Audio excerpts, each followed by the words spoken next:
Hey guys, I'm Alex. And I'm Amber, and it's Tuesday, so you know what that means. Another episode of True Crime and Chill. And before we start, we just want to give a huge warning for this case. The photos that we will be referencing and posting on our website, truecrimeandchill.com, are graphic. Yes. They are not for the faint of heart, so please, if you feel that you may not be up for it, please skip over looking at our website for this case information. And with that, let's get started with this week's episode.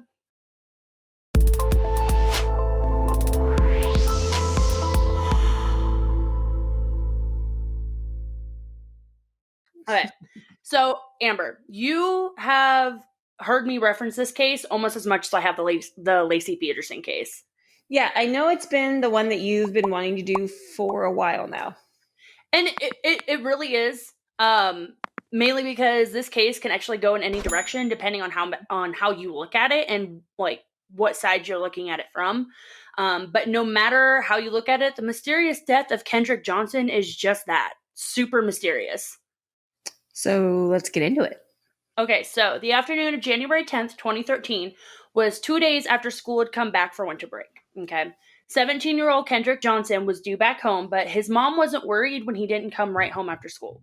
She knew that he had plans, and honestly, I remember when I would come back from breaks, I would actually want to spend as much time with my friends as I could if I didn't see them over the break, so it wasn't a huge shock that she actually worried. We spent a lot of our breaks at home, but I was really active in clubs and stuff. So but I don't know, I guess I would always tell my parents, like we had a calendar because we were a really busy family, like Oh yeah. really busy. So we sort of had certain things we did every day, but for example, I would do tennis and my dad would come get me and my friend. We'd go home and change, and then he'd take us to the tennis courts. But as a senior, yeah, I stayed after school to do track, and then after that I had an IT class I was doing. I Yeah. was basically at school for like 12 hours a day. Yeah, and so it was normal, and like I said, she knew that he had some plans after school and stuff with some friends. So obviously, any 17-year-old, it's like, hey, just check in when you can. Right. So even though she wasn't directly worried right after school let out, she was starting to get pretty worried when it was getting later, and Kendrick still wasn't home. She called the cell phone, thinking maybe he had just got caught up somewhere and lost track of time, but no answer. She called some people, thinking maybe they may have heard from him, but still nothing. Finally, she went and drove by the high school, the last place that she knew that Kendrick was, but it was dark and seemingly abandoned. Eventually, she went to the police and filed a missing persons case. The police took the report, but as usual, brushed it off to as Kendrick being a kid and staying out late. Unfortunately for Mrs. Johnson, her worry was warranted as her son was still technically inside the school, something she wouldn't find out until the next day. So, fast forward to the next morning, Mrs. Johnson is still worried, still has not heard from Kendrick at all. Goes to the school and actually talks to the front office, finds out that he actually never showed up for his classes that morning. In fact, he wasn't present for his classes the previous afternoon as well, something that was super out of the ordinary for him. Didn't the school call his mom and tell her? When I was at school, they would call my parents if I missed class. Well, if I missed like too many in a row. See, and same here. Like, I know when I went, they, if I missed one class, or if I was late for a class to where they marked me tardy, my dad would text me and be like, why aren't you in class? I'd be like, oh, I got here, I was just late and stuff. So, 2013, that was probably about the time I feel that they were rolling out some stuff to where parents could be notified and everything. Mm-hmm. But I honestly don't know if they did and she just didn't answer or if they didn't do it at all. But regardless, I feel like if they honestly had called Kendrick's mom the second he missed his class that day, the outcome honestly would have been a lot different. So, go ahead. Nope, I just okay. You bad, right? Right? Like, this is why I fully believe, like, if a child skips class, you should totally call their parent. But when I was in school, I did this thing called peer mediation. So it would not be weird for me to like miss a class because I'd be doing peer mediation during that period with two students. But so I did get away with occasionally skipping. Sorry, Mom. But one time I got called out of the office, and it was because I'd missed 5 classes in like the same class, like 5 classes in a row. And it's because there was another girl with the same first name and a similar last name to mine who had mono and had been out the whole week. And the teacher was accidentally marking me absent instead of her. So Oh no. yeah, like I went to the office and was like, oh crap, I'm caught. I'm caught. I'm caught. But turns out, like, but the thing is, the class that they had me missing was one that I loved, and so I went to every day. But I don't know. See, and that's the thing is, I it's weird. If I ever missed afternoon classes all in a row, it's just because my parents had come to get me from school, or like I was on a field trip, or so. I don't know. It's hard to say. I also don't know how many kids went to his school, like what their common protocol was. But I think if somebody had missed 3 classes in a row, and this is late enough in the game that the system should have been in place where it would have been like alerted, because they should be Yeah. having an online system at this point, because it's what, Yeah. 2013. Yeah. Um, And so that's what bugs me, is the fact that the school didn't really reach out. So with how big it is, and I'll actually kind of describe this. So fast forward about an hour. Okay. It's about an hour or so into after his mom had left, and a group of students are actually hanging out in the old gym. there's an old gym. So you know how with our high school, Mhm. okay, we had the two gyms. Okay, we had the main one that we used for, like, sports, dances, pep rallies, other stuff. And then we had the other one that was for, for gym classes, overflow sports, extra stuff. Like, you could put the thing down in the middle and it could create 2 different courts, stuff like that. Yeah. That's kind of like how this was with the with the high school for that Kendrick went to. The old gym was just way smaller. Mhm. So these kids are hanging out in the gym, and they realize that something seemed a little bit off about the gym mats in the corner. So, and when I mean gym mats, I mean, like, the wrestling mats, the cheerleading mats, like Yeah. those ones that were easily able to be rolled up and stacked. So they realized that something was kind of off about them. Getting closer, it looked like a white sock was sticking out of the top of one of the mats. Mm. Now, the mats are about 6 feet tall. Okay, so they're not really all that tall. So seeing something sticking out of it, you're kind of like, what the heck? So these kids climb up on the bleachers and climb over the other mat, so they're actually looking down into this mat and see somebody in there. They try calling out to him to see if they can help him, but quickly realize that the person is probably unconscious, as they are hanging fully upside down. At this point, the kids decided to run and grab a teacher, who came and basically did the same thing they did before making the choice to lower the mat to the ground to get the person out. At this time, they realized that something was very wrong, as the smell of decomp started hitting them. And I'm assuming that they found Kendrick. Sadly, yeah. As soon as the smell of decomp hit that teacher's nose, he called 911 and the school's resource officer, and they came in and cleared the gym out. Like, as soon as the decomp hit their nose, everybody backed away. Yep. So there It's were not a good actually smell. so there's actually photos of like Kendrick still in the mat from far away that were taken by the police, I guess, when they came in and stuff, because literally they just left it alone. So the police and the paramedics were able to come. They were able to unroll the mat and actually make a positive ID that it was Kendrick, because he was well known around school. People knew who he was.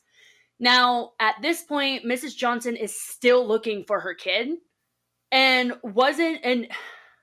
she was told that he was found, but not that he was dead. So her son was dead, and they didn't even tell her. Like, they just like, oh, we found him. Yeah, basically. So from what I've read from different reports, Kendrick had barely gotten off school property when the sheriff was already making a statement to the news that was reporting, because obviously, everybody had cell phones.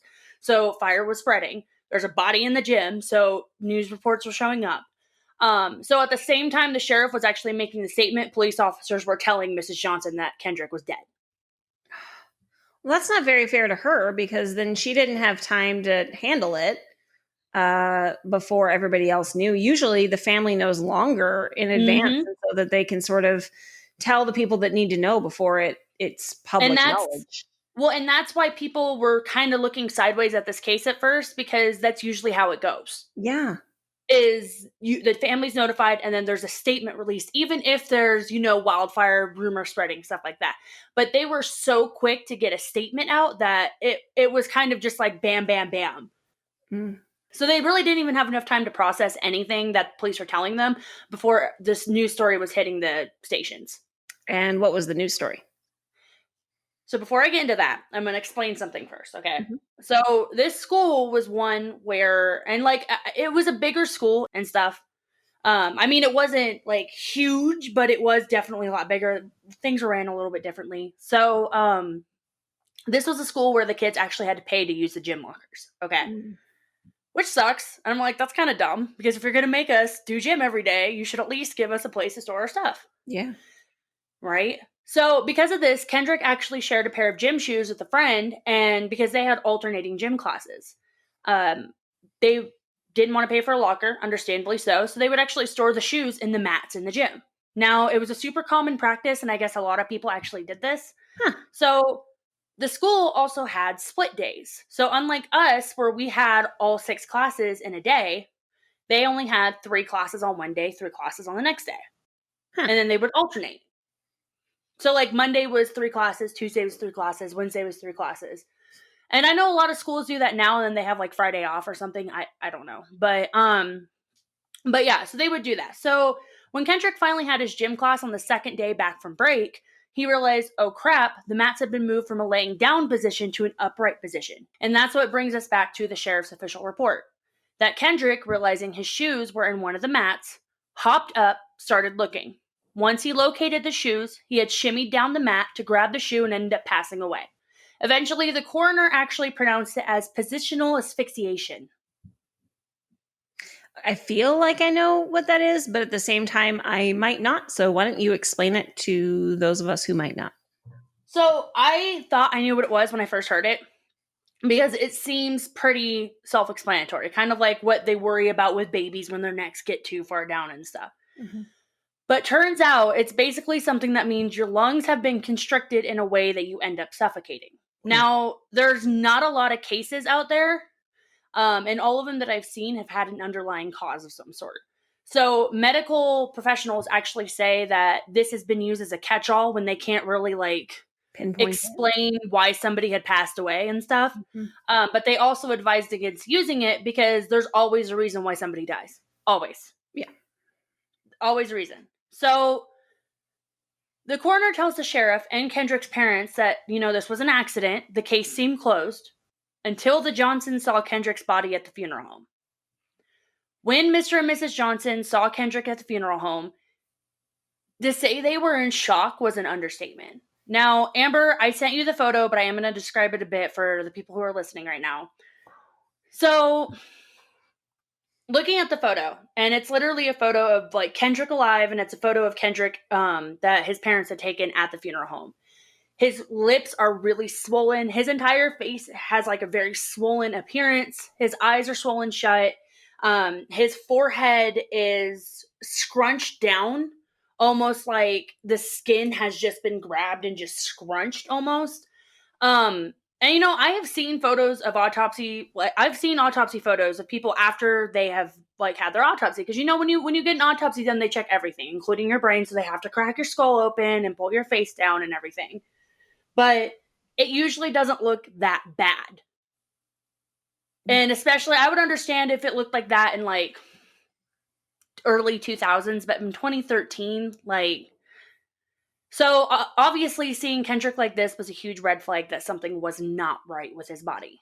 And yeah, I mean, so I know that when I first looked at these, you mentioned that the original photo was one that was taken after the autopsy. So after he's been cut into and stuff, but still there's a huge difference to what he looked like alive. Like I don't know that I would know that this is the same person. Exactly. And though this was later revealed that this was the photo taken after his autopsy, when Kendrick's parents released it, and they actually released a whole bunch of his photos from when he died because they wanted the public to see what was going on, it still made everybody take another look at the photos. Like the one that was taken right after they unrolled him from the mat. Now, Amber, I want you to describe what you're seeing in both photos. One of them, for the people who aren't watching, one of them is actually one that is a side profile of him taken after, like immediately after they rolled him out.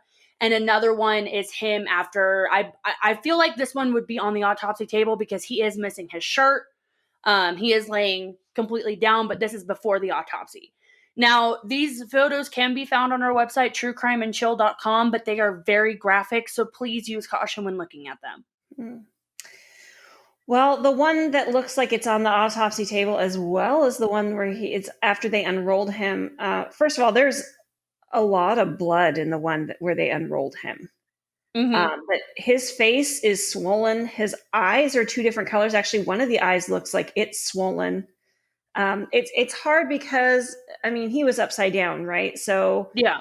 all the blood obviously rushed to the top half of his body, but there is like really random discolorations that don't look like blood pooling. That And look his like face bruises. is really swollen. But again, I know the blood pooled in his head, but Yeah. it and it looks like on his arms there are a lot of wounds as well. So I don't know if those were ever discovered as wounds. I think they may be like blood that had dripped on him because of the way he was in the mat. Yeah. But if you look at the picture of him with no shirt on, you like the discoloration, it looks people have commented that it looks a lot like bruises. And it's hard to say because blood pooling is essentially a bruise. That's what a bruise is. Yeah, Um, exactly. so it's hard to say, but like I said, looking at his, it looks like his right eye is swollen and is a Hmm. completely different color than his left eye, Yeah. like the eyelid. So, like I said, it's insane. It's insane. So once Kendrick's parents released those photos and the other photos, it was actually really starting to bring to the front how suspicious of a death Kendrick's was. Yeah. His parents were convinced that he had actually been murdered, and they refused to this day to let that go. Yeah. And here's why. A year and a half before Kendrick died, he was on his way to some kind of away game. I believe he actually played basketball, so it was for one of those. So they were on the bus. On the bus, he had gotten into a fight with someone, and tensions were bad. Over the course of the next few months, each party had gone after the other until the point where it ended up with Kendrick being ambushed and killed. Mm. At first, the family was super vague about who Kendrick had the original fight with, but eventually they ended up blasting the names all over Facebook as they were tired of still having no justice for their son. With the names out, the public had two people to look at, Brian and Brandon Bell. And you'll never guess what their dad did for a living. Oh, please tell us. He was FBI Special Agent Bell. Oh, shocker. Yep. Now you see why I wanted to do this case. Mm-hmm. So the Bell brothers actually came forward and repeatedly have said that they have had nothing to do with Kendrick's death and that they were actually friends. Something that the Johnsons called bull on, with Mrs. Johnson knowing that her son was never actually friends with them, as no one else could back up that statement. Oh, man. Plus, as a mom, you know who your kids' friends are. Even if your parents are always like, oh, well, I don't know all my kids' friends. Kendrick seemed like the kind of kid who, had the same circle of friends and didn't really stray from that. Right. Well, and So, I imagine he probably even talked to his mom about like, oh, I did so and so with this person. And when they're older, it's hard to say because high school kids can be so private. But well, if and he was names having could come up. issues with Like, a what are you? kid, Well, and names can come up. Like, who are you going with? Oh, I'm going with these people. yeah, But if she's never heard these names in his group of friends before, then right. so now somebody who doesn't really do too much research on this case, this looks pretty open and shut. Kendrick sadly perished in an avoidable accident, and his family was distraught and needed something or someone to blame. But as our listeners have come to find out, it's never that easy with the cases that we pick. It's really not. So let's get to my favorite part of these. The evidence. Okay. This evidence always is going to help people come to their own assumptions. This evidence points to that this was actually more than just an accidental death. The first piece of evidence that is huge is the gym itself. Now, because it was called the old gym, it was still in use a lot. Okay. Sure. So just because it was the old gym doesn't mean it wasn't used. Yeah. And during the day, there's actually a few gym classes that circulated in and out of that gym. And honestly, the gym wasn't really that big. Like, think of the gym that like Stevens had. Sure. Like I don't know, or like Hamilton, or like one of the elementary school gyms. Like, think of the gym at Sawyer's School. Yeah. Okay. Yeah, it was probably a little bit bigger than that. Like, it wasn't that big. It wasn't like An our average gym at size the high gym. school. Yeah. Yeah, it wasn't like our gym at the high school where if you're on one side, it's very hard to hear stuff going on the other side sometimes. So, so basically the gym's not that big, okay? Mm-hmm. And if the story about Kendrick getting stuck is true and it was just an avoidable accident, then someone someone in that gym would have at least heard him go in, or at least heard him yell for help, because unless he was already unconscious when he went in, then he probably would have called out saying help, help. I mean, true, but I know gyms can get super loud, so that might be why no one heard him at first. Plus, it would be muffled because the mats are meant to absorb sound. And I mean, yeah, at first, and you would think that, but what about when the classes started to clear? You're telling me that no one heard him yelling as everybody started to empty out of the gym? It doesn't seem plausible, especially once everybody starts leaving and there's like one or two people left in the gym. Yeah. Well, the thing for me that just doesn't seem to be adding up is why, I mean, mats aren't that heavy. Plus, he's a teenage boy, right? So, why didn't he just tip the mat over to get the shoes? See, that was something that I wondered as well. Actually, that was one of the first things I wondered because, like I said, the mats are about 6 feet tall, and I think Kendrick was actually almost 6 feet as well. So it wouldn't be too much of an issue for him to just knock it down and take his shoes. I know I've had to knock those things down when we were getting ready for practice because sometimes they'd be standing up and we'd have to roll them out. Yeah. So, and I wasn't the only one who thought this because I've spoken to others who had the same question. Right. So, you said there was other evidence that pointed to something being off about this whole thing. So, why don't you tell us more of that evidence? Yes. So another huge thing that screamed there's something wrong here is the fact that there was blood found outside of the mat. Blood on the walls in the gym, like it was like a bloody handprint on the wall in the gym, and then in the paper towels in the girl's bathroom that was like right across the door from the gym. Did any of the blood match Kendrick's? Nope. They tested it and everything, but here's the thing. Once it cleared of belonging to him, they just disposed of it. They didn't try and test it against anyone else. Didn't try to see if it possibly belonged to the bellboys. Nothing. Like, once it was tested against Kendrick, they basically got rid of it. There was even a sweatshirt that was actually found at the crime scene, and they just brushed it off and basically said it wasn't important. I to a point, I mean, blood on the walls, it's hard because, what if a kid got a bloody nose or, a girl discovered that she had her period, which is, why in the women's bathroom, I guess it wouldn't be too weird. But because there's somebody who's dead, I mean, I'm no cop, but shouldn't you make sure that that stuff around the crime scene had nothing to do with it before you just brush it off? You would think. However, nobody really knows what happened to the sweatshirt, and because they never saved the blood samples for future testing, when Kendrick's parents were bringing awareness to the case, they weren't able to test those samples. Yeah. See? It's hard because okay.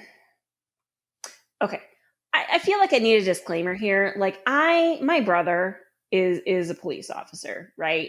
So I often don't always feel that, the police botched this up, this and that.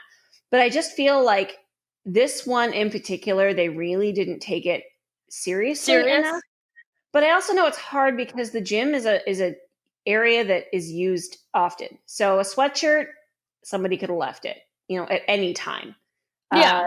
Because I mean, if he'd been missing for that long and there was a whole half a day, half a day the day that he died, plus the half a day the day that they found him of classes, you don't know who all was there, what all happened. But because it's technically a crime scene, I think everything should have been treated as evidence. And here's the thing. So when a student usually gets injured to the point where they're bleeding in a gym or at a school, they're taken to the nurse's office and it's documented. Okay. Because, just in case that student's parent tried to come, because I know at my high school, if you had a serious enough injury where you were bleeding, or, you broke a bone, it was documented. So that way, if the parents tried to come back and be like, you guys were negligent, they could be like, actually.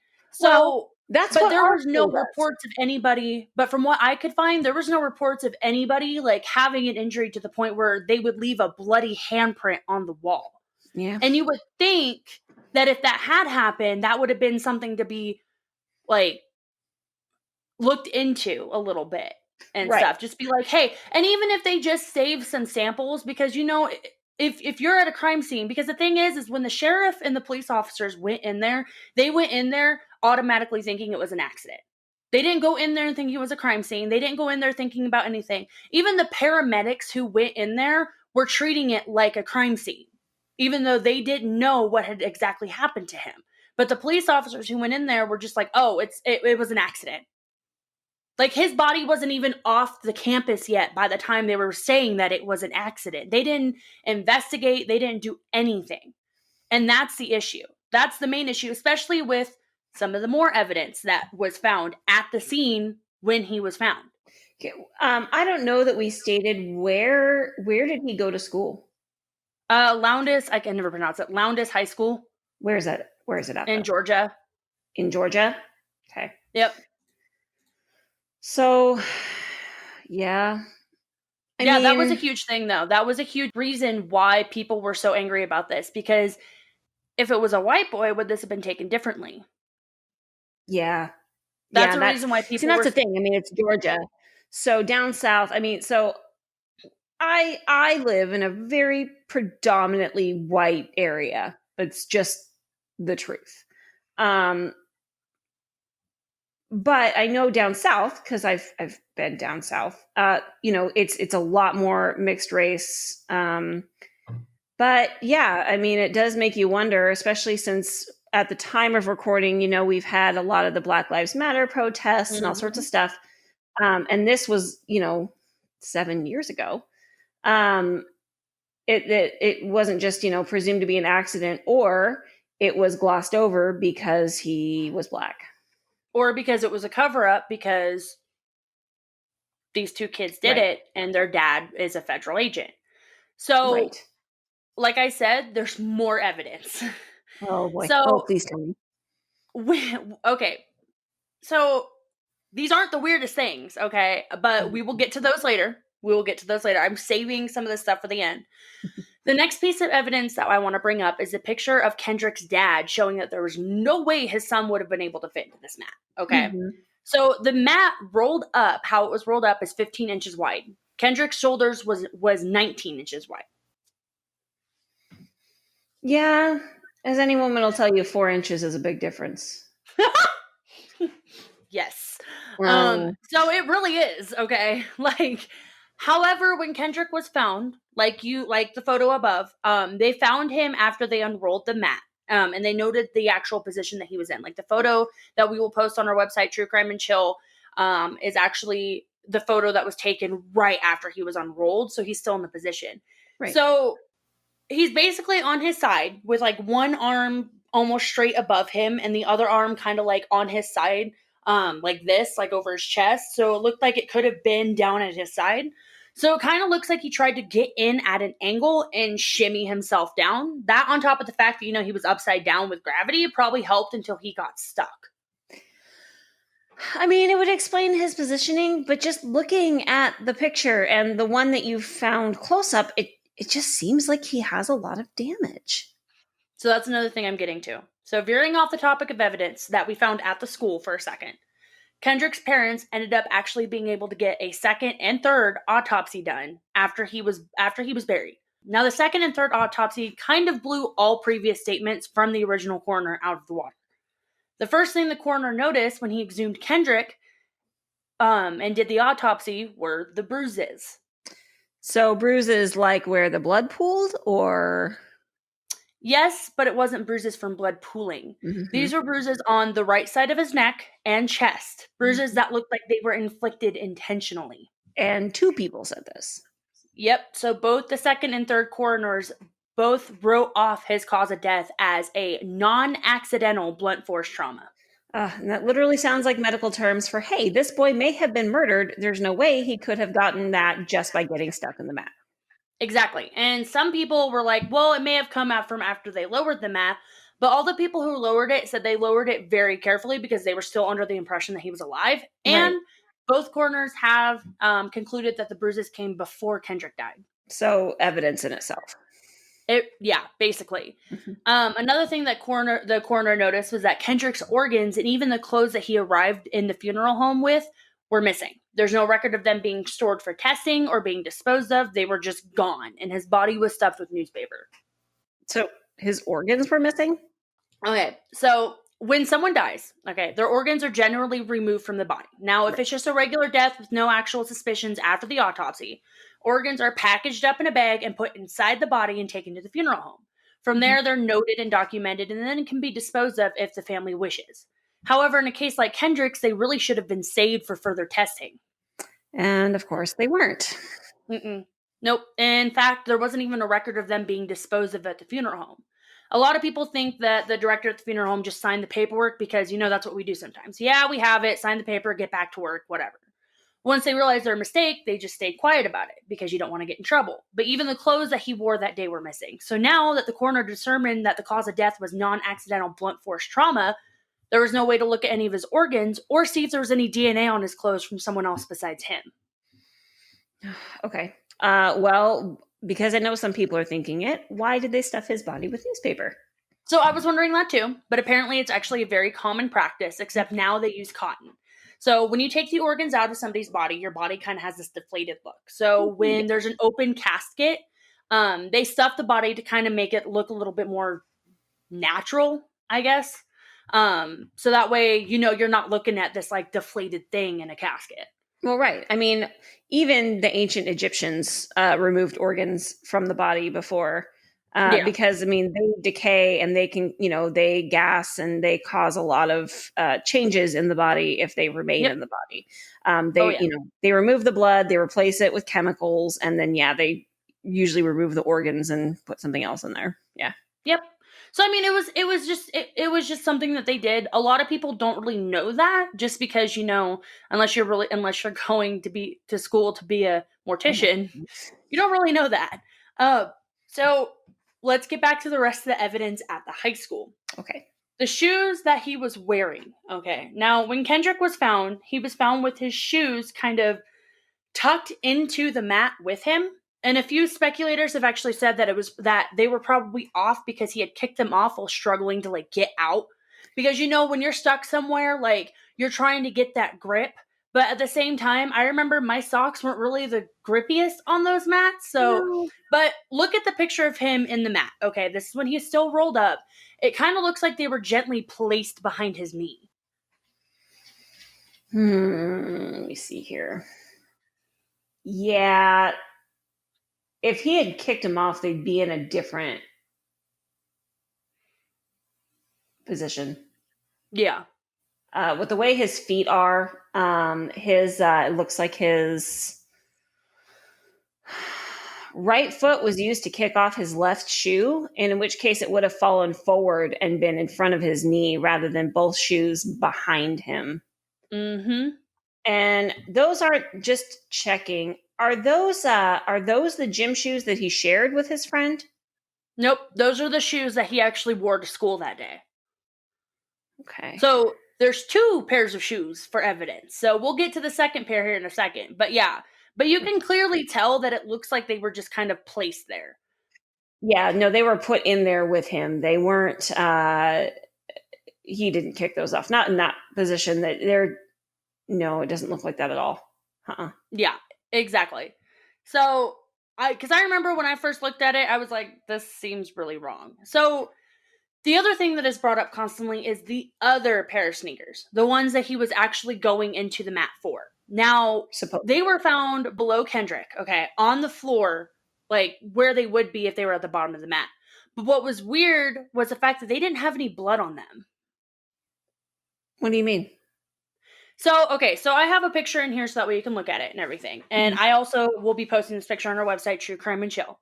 So when you're hanging upside down and end up dying, blood will eventually pool to wherever your quote bottom unquote is. Okay. Right. So if your head is upside down, then all the blood will obviously pool there. The pool will the blood will then start to kind of leak out of your orifices and leak onto the ground, which is a completely normal thing because when you die, your entire body just like goes limp. Yeah. And until rigor mortis sets in at least. So the blood wasn't a surprise. So the blood on the ground was not a surprise. That was not a surprise to anybody. It's the fact that the shoe was under him and didn't have any kind of blood on it at all. I mean, I suppose he could have been holding it and dropped it when he passed out. But if he was really stuck, why grab something that can make it to where you're basically still stuck? Also, if he had dropped it when he passed out, then the shoe would have blood on top and below or just on top. In the picture that we're looking at, you can actually see that the shoe is just kind of laying there like somebody put it there. And it's not like an all black shoe or a brown shoe. Like there's white on this shoe that you would be able to see like specks of blood on there. Yeah. Yeah, there Like should be blood on literally the the top only side of blood it. that was on it was underneath it where it's laying on the blood. Yeah. Yeah, there should have been blood on the top of the shoe as well. Yeah, Random and people, even if he had like nice. and even if he was holding it when he passed out, he would still technically be alive for a little bit longer after him passing out before he eventually passed away. Yeah. So then that would explain, but so then the blood should have fallen on the shoe in the first place, not under it. Yeah, that's super sketch. Yeah. So okay, so and one of the last pieces of evidence is the videotapes. Okay. Now the school had a bunch of security cameras, okay? But due to the Family Educational Rights and Privacy Act, they couldn't just, hand over these tapes with a bunch of minors on it that didn't really give consent to be seen, it's tricky because parents could come back and sue the school for giving away their minors, like giving away a video of their minor even without, even if it was in a murder case. So they had to be court ordered. Right. Yeah, subpoenaed or a warrant for them. The thing is, the cops didn't court order them. That seems like that's something they should have done to begin with, just to check. CNN ended up, because again, they were in the mindset that it was an accident. CNN actually heard of the story, ended up hiring a video forensic analyst named Grant Fredericks, and they got the search warrant. Did the police look at the video at all? So they did and stuff, but they basically told the school, hey, whenever you guys can, just go ahead and give us some footage of the gym. So they let the school's IT people basically pick and choose what footage they wanted to give to the police. And everybody said that the parents never actually looked at it. And while that is true, the police did give the parents multiple options to look with them. But I mean, when Grant actually sat down and looked at the tapes, I don't think that the police had that they acquired from the school. I don't think it really would have made a difference if the parents had looked at them, because so when you're looking at the tapes, and there's videos on here, and I will put videos on the website as well. When you see Kendrick go into the gym, okay, but he was alone. So this is how they were able to further prove, oh, this was just an accident act, okay? Fredericks ended up sitting down and combing over hours of footage. Like he started from I think it was 2 days before Kendrick actually died. So not 2 days before, but the day before Kendrick actually died. So the day that he came back from winter break. Sure. All the way up until police were called and he was being taken out of the school. Okay, so I mean hours of footage. One thing that did stand out was how jumpy the footage was, okay? It looked like it had been tampered with because kids kept randomly appearing and disappearing out of frame. It looked very jumpy. It looked tampered with. Sure. But this was explained by the fact that the cameras in the school were actually motion censored. So if if a student was walking by and they weren't close enough to the camera to trigger the motion sensor, then the camera wouldn't turn on. So yeah, so I was like, okay. But how easy is it for somebody to go to that school for 4 years and know exactly how far away you have to be from the cameras to trigger the motion sensor? I mean, you have to be pretty intent on causing mischief to figure that out. It's not that hard though, because I'm assuming if these were motion censored, I know when cameras are recording, you see a red blinking light. So if these are motion censored, maybe the red blinking light would be there, but it wouldn't be that hard. Not all cameras do that though. Yeah. I mean, so that's why I mean they a lot of places stopped doing the red light because then it was obvious when they were being recorded. Whereas if there wasn't ever a light, they just assumed they're always being recorded. So in order to know, you would have to walk in certain places and then go watch the footage and find out when it tripped on. So what he did learn watching these, okay, so Fredericks, like I said, combed over hours. And what he did learn, okay, was that, they were motion censored. Right. Out of the 4 cameras in the gym, okay, and the camera outside of the gym that pointed towards the door, almost 2 hours of footage was missing collectively from them. And it wasn't because nobody triggered the motion sensor. The footage missing was right after Kendrick had gone into the gym by himself. Uh-huh. And then it came back up as the teacher was going into the gym to find him. Of course it was. So collectively, almost 2 hours of footage. Also, the camera that was trained on the mats was completely blurry. Shocker. Yeah, so even if like it did catch anything, you still wouldn't have been able to see anything. So even though the bulk of the footage that Fredericks got was, actual footage, he did admit that the stuff from the gym may have been tampered with. So with the fact that the coroners both said that this was a non-accidental blunt force trauma, that should have been enough to reopen the case, but it wasn't. And a lot of people think it's because the Bell brothers, their father, basically shut this whole thing down. Did the kids have alibis for the day that Kendrick died? Yeah, I mean, one was in class and the other said that he was at a wrestling match in Macon. So it really seemed like airtight alibis. Till you realize that the bus to the wrestling match didn't leave until an hour and a half after Kendrick went into the gym. And how easy is it to just sneak out of class and go to the bathroom? That may explain why the footage was missing from the camera outside of the gym as well. However, it really wasn't enough evidence to do anything, so the case ended up being closed and everyone moved on with their lives. Everyone except for the Johnsons, obviously. Obviously. So here's where more stuff happens, okay? Okay. Anonymous actually, and I'll post a link to the video and stuff. Anonymous actually got a hold of this story. And they revealed that the school was basically threatening students if they came forward with their graduation. So if they talked about it at all, they wouldn't graduate. They revealed that the police were actually harassing certain people who had come forward with evidence saying, hey, we know these boys did this. Like, these boys did this. Like, there's no ifs, ands, or buts about this. These boys killed Kendrick. But the police shut them down. They actually go, it's about 10 minutes, it's 9 minutes and 59 seconds, but it's about a 10-minute video, and it goes into the case in depth. And there's a lot of stuff that's revealed in there that you're kind of looking at it like, what? So one of the things that I also found was that in 2018, the family ended up getting an affidavit from a friend of the Bell brothers stating that they had confessed to him, well, at least the older brother had confessed to him, that they had ended up killing Kendrick that day by striking him in the neck with a 45-pound weight and stuffing him in the mats. Ouch. So they have all this evidence that possibly points to something strange. 2 coroners said that it wasn't an accident, shaky alibis, and now a statement from someone saying that they knew that Kendrick was killed. Did they turn it in? Oh, yeah, they did. And it wasn't even that. It was the fact that, it was a statement saying that it was on the right side of his body that they, struck him. So it was stuff that, lined up with matched up with this. And, why, here's my thing, okay? Is apparently the guy who gave the affidavit came forward saying that he lied about it. However, why would you lie about it in the first place when it doesn't benefit you at all? So, and I'm sorry, but this is super sketch that, their dad is an FBI agent and they haven't been polygraphed. Their DNA wasn't taken. Well, but all the evidence if they didn't do it and this was an accident, why would the sheriffs go in there automatically saying it was an accident?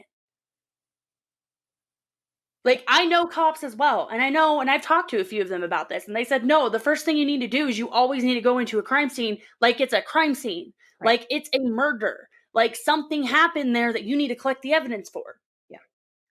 You don't just walk in and then 30 minutes after go, oh, nope, it was total accident. Yep, total accident. Get rid of all the evidence, bye. Right. You walk into every single case thinking it is a crime scene. And then if it's a suicide or an accidental death or something like that, then the evidence will obviously point in that direction. But the evidence is not pointing in that direction right now. And that is why my mind is blown with this. Yeah, no, absolutely. It's and the fact that it's less than a decade old. And to me, this affidavit is worth looking into, and yet I don't feel like they are. Yeah. Yeah, exactly. So the Johnsons actually got all of that, turned everything into the district attorney, but nothing has happened. Like, even the district attorney was like, no, like, this is an accidental death. Like, everybody who is high up is like, nope, this is an accidental death, and then just sweeps everything under the rug. So, yeah, that was my exact face. So, this was back in 2013, okay, when he died. It is now 2020. It has been 7 years since Kendrick died, and his family and the public have not stopped fighting for an answer. But I feel that unless somebody comes forward with more proof that can actually hammer down that something sinister happened, we're always going to wonder about the mysterious death of Kendrick Johnson.